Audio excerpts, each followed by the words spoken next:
começando pelo cenário, né, tanto doméstico quanto internacional, nós já conseguimos ver diferenças muito claras do que foi o governo 1, governo 2 para o governo 3, né? Na elaboração da própria política externa, há uma maior vinculação com os temas de política doméstica que o governo tem tentado levar a cabo, e que foi também os temas ainda pré-eleição, né, como o combate à fome e à pobreza. Então, alguns temas que também estão sendo levados para a política internacional agora, o que gera, de uma certa maneira, uma maior visibilidade e, ao mesmo tempo, uma pressão para a formulação dessa política externa. Então, hoje a gente tem mais pressão para a formulação da política externa do que anteriormente, governo 1, governo 2. O cenário doméstico também é mais desafiador, mais suscetível, mais sensível ao crivo popular, inclusive, né, por meio das mídias online, sobretudo, e, ao mesmo tempo, um cenário mais polarizado, né?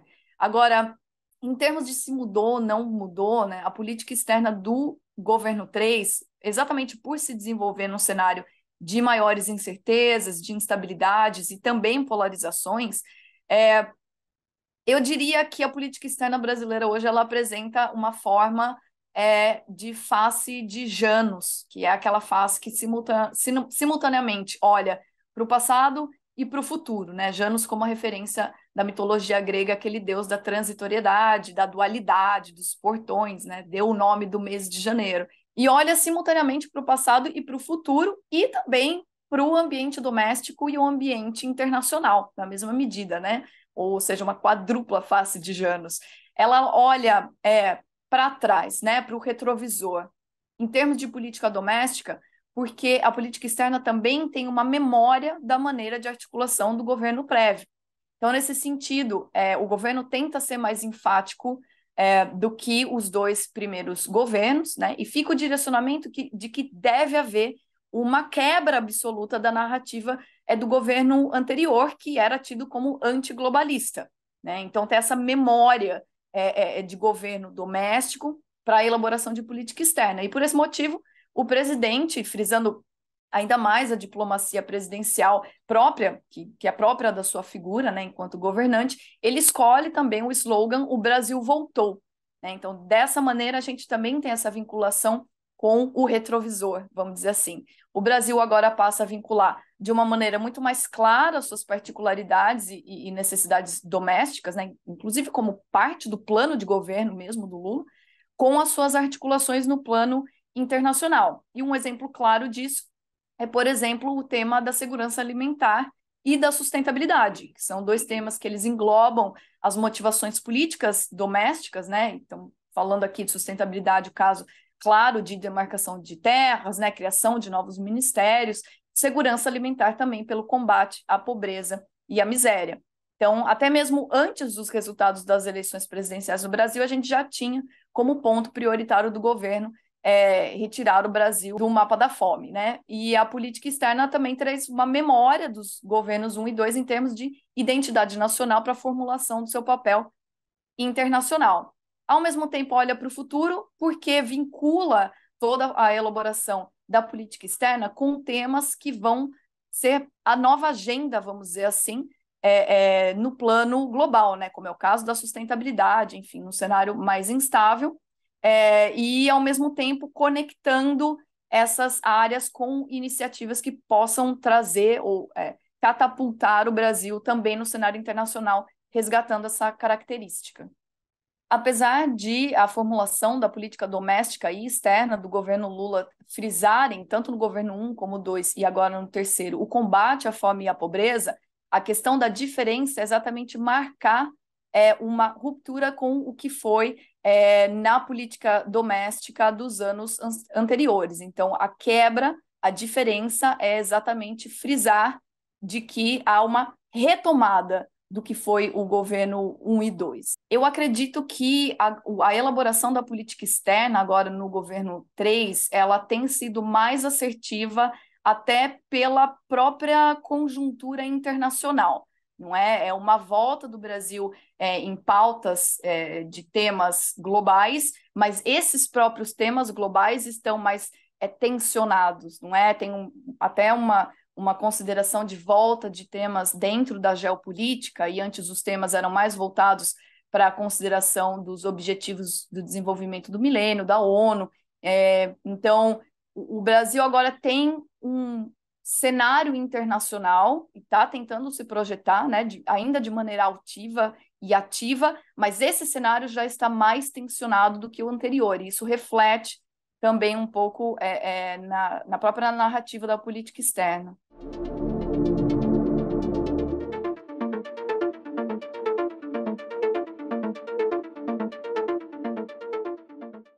O Lula acerta hoje exatamente por alavancar possibilidades de política doméstica do Brasil, né, algo que possa trazer realmente uma linha de desenvolvimento verde, por exemplo, ou linhas de possibilidades de reindustrialização, sem esquecer setores que tomaram relevância domesticamente nos governos anteriores, e projetar isso de uma maneira mais clara, né, inclusive para a mídia doméstica, no plano internacional. Acredito que ele acerta em também pensar novas possibilidades, ou pelo menos retomá-las, mas com uma nova roupagem que não é só um alinhamento sul-sul, mas é um alinhamento pensando nas possibilidades internas do próprio país, né? Resgatando características do país que possam alavancar também esse papel internacional do Brasil, como é o caso da sustentabilidade, né? Biodiversidade, sendo o Brasil mesmo o país com uma das fontes energéticas mais limpas do mundo. O fato de focar, por exemplo, na segurança alimentar e nos setores de inovação e pesquisa em desenvolvimento, né? O fato da política externa focar em tentar trazer financiamentos e pautar parcerias, e não falo só dessa última visita para a China, mas foi o caso da visita para os Estados Unidos também, e também o caso da visita com os países sul-americanos, de trazer o tema da inovação para coisas mais concretas, né? Facilitar acordos de parceria público-privado ou só de empresas privadas, né? O setor de inovação em parcerias, ele se dá, por exemplo, no campo da exploração espacial, né?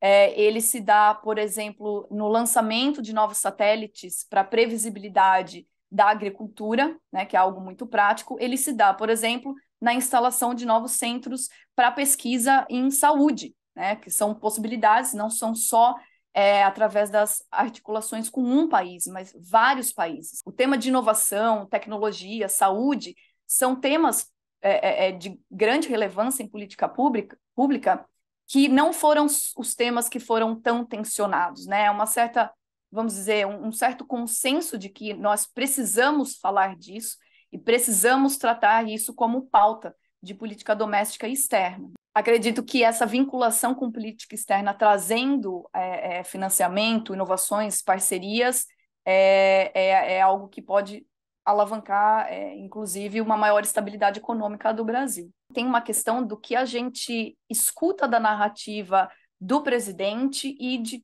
todo aquele cenário que vem com a diplomacia presidencial. Acho que um dos pontos importantes é a gente não só prestar atenção no que o presidente fala, né? Porque para isso também existe a diplomacia. O presidente, ele tem narrativas que são acertadas e que são erradas algumas das vezes, né? Mas tem todo um aparato diplomático e desses acordos, inclusive parcerias público-privadas.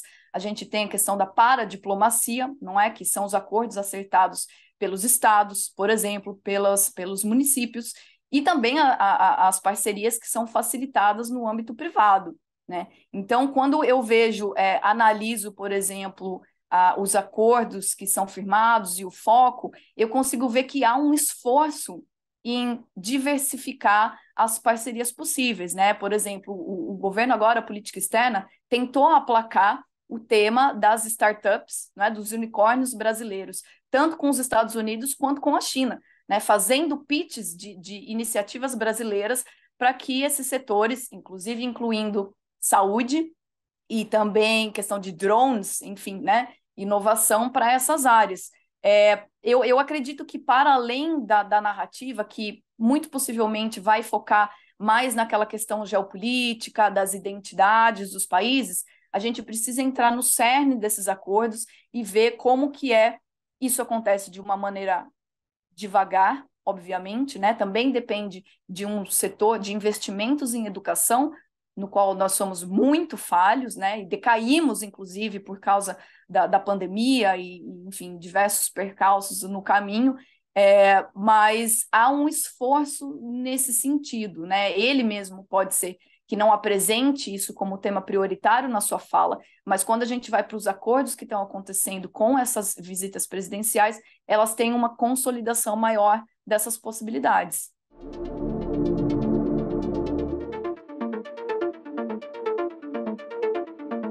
Bom, eu acredito que realmente quando a gente fala sobre narrativas, não tem todo um envolto também midiático da própria narrativa e eles tentam frisar pontos que são, de certa maneira, abstratos, como é o caso da narrativa que foi feita com relação ao conflito Ucrânia e Rússia, elas podem correr o risco de serem ou mal interpretadas, quando a intenção é dizer algo e não é o que se diz, ou realmente elas são narrativas muito efusivas, né? Elas são muito intensas para um momento e para a própria elaboração da política externa, né? Por exemplo, Lula ele fez dois discursos mais inflamados.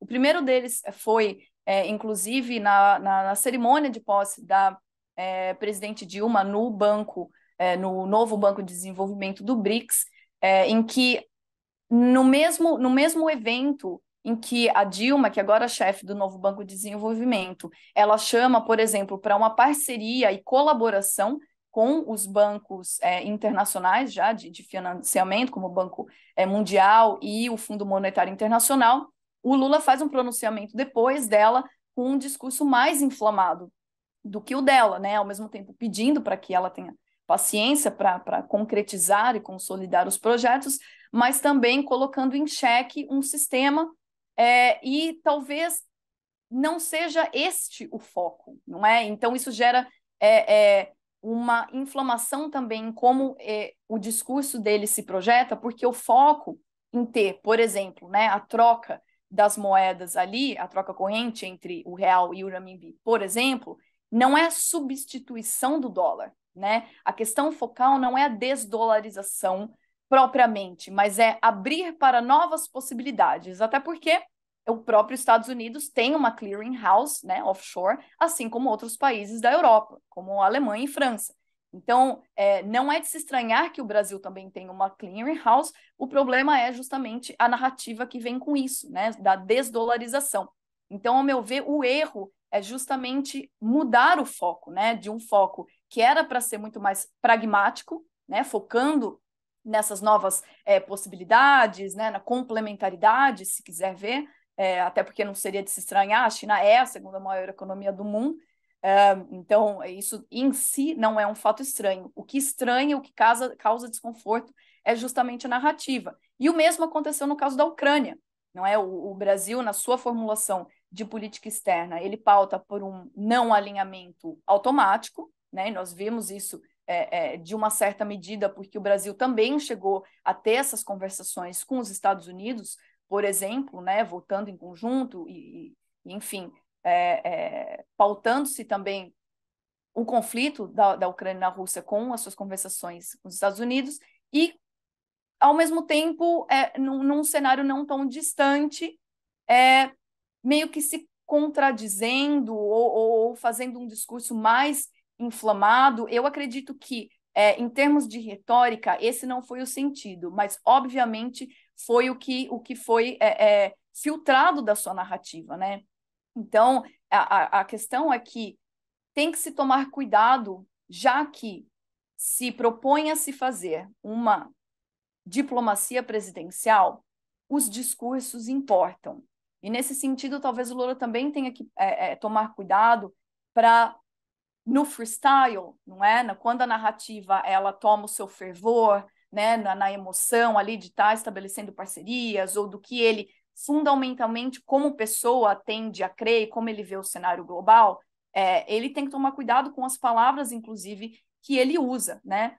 De qualquer maneira, eu acho que também os discursos, as narrativas a nível presidencial, ela, de novo, ela vai ter o aparato diplomático que vai tentar lapidar essa narrativa, né, obviamente, para que ela não caia tão pesado assim aos ouvidos dos outros chefes de Estado, né? Isso aconteceu, por exemplo, com relação à China, né, no governo anterior. A gente teve vários pronunciamentos muito errôneos e preconceituosos, inclusive, mas que não necessariamente afetou tanto assim o fluxo comercial dos dois países, né? Assim como eu acredito que agora também isso não vai acontecer, enfim, né, ainda precisaríamos ver qual vai ser o nível de flexibilidade e boa articulação a nível diplomático, não é? E de fluxo comercial, mas eu acredito que isso, passado um pouco esse momento, também tende a se estabilizar e ele provavelmente vai receber um retorno, não é? Sobre esse tipo de pronunciamento. Acredito que ele vai ser sensível ao que foi conduzido. Espero que isso não tenha implicações muito profundas nas relações do Brasil com a União Europeia, né, por exemplo. Enfim, ainda estamos para ver, mas acredito que ainda há espaço, não é, para que essa narrativa ela se ajuste. Esquecido eu não digo, mas eu acho que um ajuste ainda é possível, é possível. Exatamente por esses outros setores, né, as próximas visitas também, acredito que se o presidente e toda a comitiva, enfim, né, a diplomacia presidencial conseguir voltar a focar nas questões mais pragmáticas, inclusive prioritárias para a política doméstica, não é, de desenvolvimento, enfim, questões que não recebem muito tensionamento, porque, afinal de contas, se focarmos, por exemplo, na segurança alimentar, indubitavelmente, todos acreditam que a população precisa comer, precisa estar saudável. Questões de educação, né, de investimento em ciência e tecnologia, eu acredito que se o governo se voltar para as questões mais pragmáticas, isso tende a não ser esquecido, isso ainda vai ser falado daqui a um tempo, principalmente a partir do desenrolar também, não é, desse conflito, mas acredito que pode ter um resgate de um maior pragmatismo e narrativas mais ponderadas. Eu acredito que o Brasil, de uma certa maneira, acerta em se propor até como um mediador no conflito entre Rússia e Ucrânia, mas sempre tomando cuidado para não ou superestender, não é o que se propõe a ser enquanto um mediador. Acredito que propor a mediação ou propor o diálogo, não é, no cenário internacional, está muito em linha do que é sempre trabalhado como política externa, definições e elaborações de política externa do próprio Itamaraty. Agora, o Brasil apenas precisa se atentar para não superestender esse papel no caso de um maior tensionamento ainda, né? Para não ser tragado para uma decisão de escolha de lados em que não é interesse, obviamente, do Brasil, né? Por isso que a minha recomendação é de que o Brasil se contenha a pautas mais pragmáticas que sejam relacionadas a esse conflito, né? Interessa a paz, porque interessa assegurar fluxo de alimento, por exemplo, né? Segurança alimentar, fluxo de grãos, né? O comércio em si. Acredito que o Brasil, em termos da sua projeção, inclusive internacional, ela teria uma maior concretude e estaria mais alinhada, inclusive, com a identidade brasileira se fossem pautadas só pelo pragmatismo, não é, desses diálogos de paz, para mantenimento da paz no cenário internacional, da continuidade das organizações internacionais, mas pautando exatamente por temas que impactam diretamente o Brasil, não é, como a segurança alimentar, e deixando o debate mais geopolítico, de tensionamento aí entre potências, para um outro momento.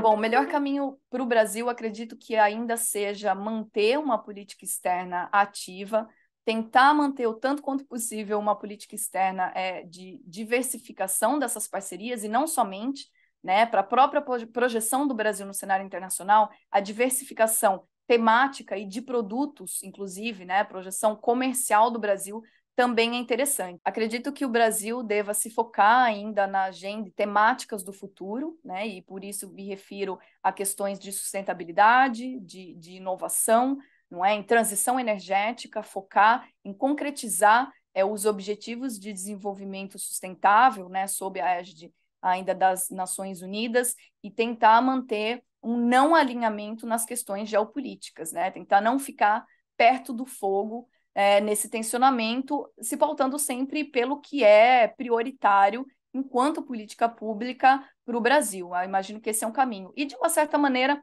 levar os assuntos que são possíveis serem levados dentre esse tensionamento, por exemplo, com os Estados Unidos, temas de segurança da internet, né, temas que são também parte da política doméstica do Brasil, como nós temos visto recentemente, caso de armamentos, né, no ambiente escolar, temas como extrema-direita radical, são temas que podem ser tratados, podem ser solucionados, inclusive em conjunto, com a China, por exemplo, que é um outro foco de tensionamento, levar outras pautas que também sejam de interesse para o desenvolvimento do Brasil e consolidar a posição do Brasil no cenário internacional. Com a China, ainda também as pautas são na questão da transição energética, já que a China tem direcionamentos muito específicos e muito já bem detalhados, né, sobre a transição energética, descarbonização de cadeias produtivas, de uma certa maneira também o setor de ciência e tecnologia, não é? Tentar angariar financiamentos para o setor de ciência, tecnologia e educação, né? Então, são temas que eles não precisam ser tensionados, né? Eles podem ser levados para frente, mesmo com um cenário geopolítico tensionado. O Brasil não pode também achar que vai refazer a ordem internacional apenas com um parceiro. Inclusive, essa é a própria linha de política externa brasileira, não é? Autonomia pela diversificação. Já foi uma pauta de política externa brasileira. E, de fato, né, a gente vê também a política externa brasileira tentando resgatar vínculos mais próximos com os países sul-americanos, acho de extrema relevância, seja para acordos com a União Europeia, né, que talvez agora esteja um pouco ferida, com dados os pronunciamentos atuais, mas acho que ainda tem um resgate nesse sentido. Então, a sua projeção aqui regional é importante, as suas conexões com os países da União Europeia também são relevantes, então, realmente, não pode ter um alinhamento automático para, se formos colocar em lados, para nenhum dos lados, né? Porque ainda é necessário que os países se pautem pelas organizações internacionais existentes. Então, acredito que o papel aqui agora de projeção internacional, primeiro, que ele não pode ser visto em curto prazo, isso não vai acontecer. Segundo, que é muito mais estratégico ver possibilidades e complementaridades do que se pautar por uma narrativa de substituição. Não temos que substituir parceiros ou substituir, não sistemas internacionais, né? Acho que a narrativa seria muito mais benéfica para o Brasil em ter essa diversificação, não só de parceiros, mas como de possibilidades de financiamento, investimento, articulação, não é, regional, internacional. Então, vai mais ou menos nesse sentido.